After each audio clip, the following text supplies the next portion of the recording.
Bueno, mi gente, lo prometido es deuda. Aquí estamos con los ingredientes en español. Empezamos por la manzana verde, las dos variedades de limón, el amarillo y el limón verde.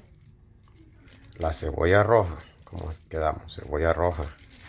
Las dos variedades de jengibre, un jengibre común y un jengibre orgánico, que es el más poderoso, tiene más fuerza. Aquí tenemos la canela. Aquí tenemos la raíz de la china, o sea, cuculmeca, ligiecheni rudu. Aquí tenemos los ajos, mucho ajo, mi gente.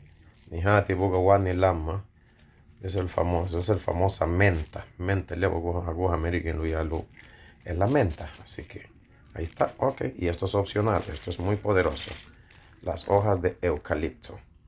Las hojas de eucalipto, aquí están. Así que ahí tenemos todo en español.